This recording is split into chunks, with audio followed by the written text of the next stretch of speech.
Hi, I just built a working FM stereo decoder using nothing but Audacity. No hardware, no radio, just pure signal processing. And it actually worked. Let me show you.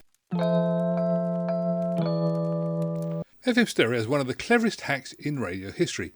Engineers in the 1960s figured out how to hide two audio signals inside one signal, using a secret 19 kHz tone your ears can't even hear. Today I'm going to recreate the entire decoding process manually in Audacity. And you can see exactly what happens. Building the exact same functions that the FM radio does automatically, you'll see every step from the raw signal right the way through to perfect stereo separation. The problem was simple. Stereo was new and everybody wanted it.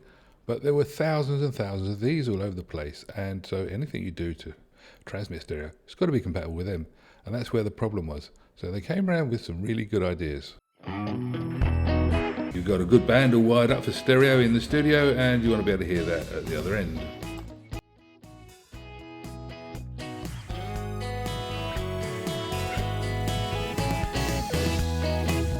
This is the same technology that's been in every FM radio for 60 years. But instead of letting a chip do it automatically, I'm going to decode it step by step so you can see exactly what's happening. No radio required, just math. The maths is simple. 1 + 1 = 2, 2 - 1 = 1. But look at the next one. We're still talking simple numbers here, but now we're talking about the opposite of a plus number being a minus number. Don't worry, it gets easier. Just gotta hang in there.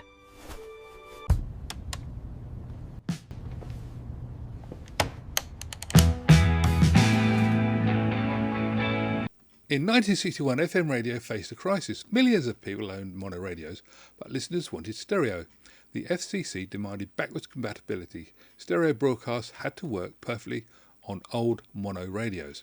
The solution engineers created was pure genius, and I've recreated their exact process in Audacity. Here's what I did. I started with a simple stereo audio file, left and right channels. This is simply going to be a left channel, 1, 2, 3, left channel. This is simply going to be a right channel, nothing more than a right channel. 1, 2, 3, right channel. First I created the left plus right sum by mixing both channels together. This is simply going to be a left channel, nothing more than a right channel. Left channel. 1, 2, 3, right channel. You can tell this is mono because there's only one trace. It would go down one wire or one radio signal. This is what mono radios hear. Then I created the left minus right different signal by inverting the right channel and mixing it with the left. This carries the stereo information. Now here's where it gets interesting. I can't actually generate a 19 kHz pilot. But what I can do is I can show you what they do with it. Some of this you're going to have to just trust me. I will try and show it to you in a way that makes sense, but we've got to put the signal together and then we've got to transmit. So this is how it's done. So what you're about to hear sounds very much like the other one, but this is what you'd get. This is simply what you get if you turn your speaker wires upside down onto one speaker. This is simply going to be a left channel, nothing more than a right channel. Left channel. 1, 2, 3, right channel. So this is where it starts getting a bit funny because we've actually got to put two signals together to transmit it as stereo. Well, you might say, well, that's what you're going to do anyway. You've got a left and a right, which is two signals, which is true. But the trouble is, if you just transmitted the stereo signal as a left and a right, at the other end, a mono receiver would only pick up either the left or the right. And we need to have them both. So this is what they had to do to get around that slight conundrum.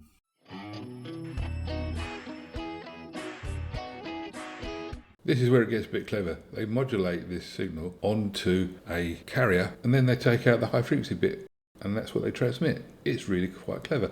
And this is what it looks like. The signal actually looks like this. So you've got that, which is just the left and right up to 15 kHz.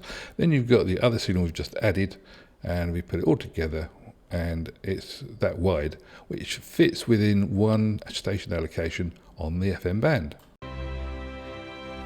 Don't worry, it gets easier. Just gotta hang in there.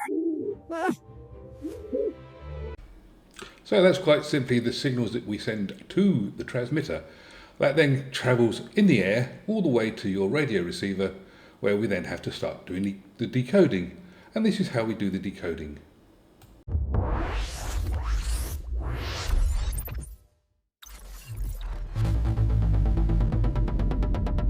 A mono FM radio can only listen up to 15 kHz. Everything else it is deaf to.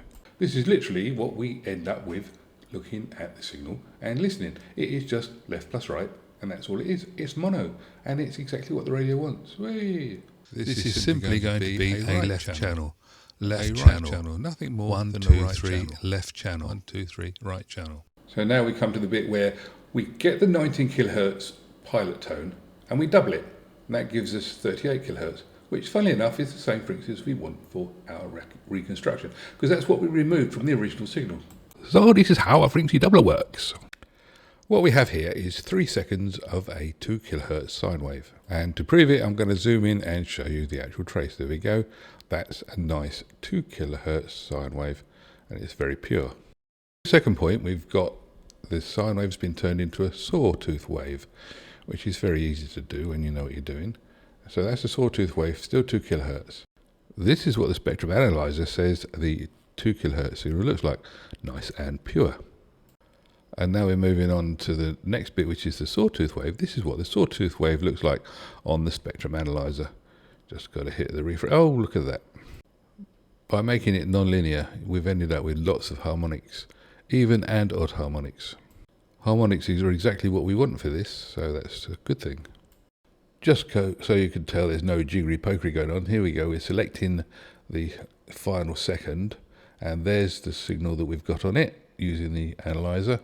So what we're going to do now is we're going to put some filters on it, because it's not a lot of use like that really, is it? So here we are. So right, now here we go. We've got this waveform is selected, and we're going to put a filter on. So we're going for low pass filter, and it's set for maximum squish, and it will shut off everything. No, low pass filter. Everything has been allowed through on the low pass. Then we go for a high pass filter, and go like that. So there's your high pass through. Now it's a little bit of a mess, so let's go into the final filtration we got here, which is the graphic equalizer. Got it set purely for one frequency, which is 4K. Everything else is turned down, and look at that, magical. And the end result of that is that we've got a display up the top there that you can see that looks, well, a bit weird, but what's it actually look like if we zoom in? Well, let's stop wondering and actually have a look at it. This is where we go. So selected that, zoom, zoom, zoom, zoom, zoom, and wow, it is a proper sine wave. Not distorted, it's a proper sine wave. That's magic. The only thing to do now is listen to it. Proof of the pudding and all that. Mm-hmm.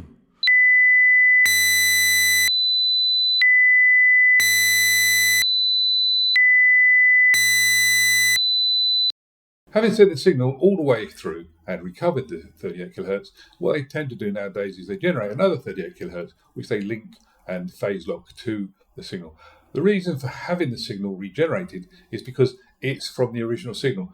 It's going to come in at the right time and be at the right place. So that's the simple idea.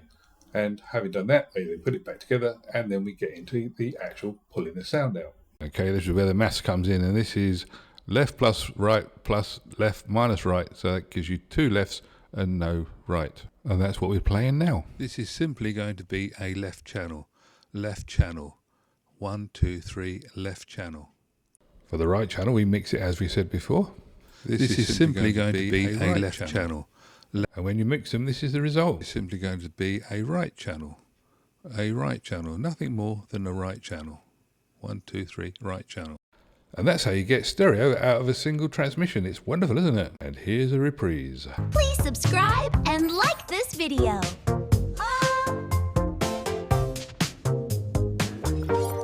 First, extract the left plus right with a low pass filter. Secondly, lock onto a 19 kilohertz pilot and double it to 38 kilohertz. Third, use the 38 kilohertz to demodulate the left minus right signal. Finally, do the math. Left plus right plus left minus right gives you left channel. Left plus right minus left minus right gives you right channel. Well, that's it. I told you it was not too hard. So there you are. That's how to transmit and receive FM stereo all in one go, just using Audacity. Hope that made sense. If you've got any questions, please put them in the comments. If if you've got, maybe you can give me some of your experiences. My first experience with FM radio was making one actually work to be able to be fed into a decoder and get the stereo. Thank you very much for watching. Like, subscribe, catch you another time. Bye bye.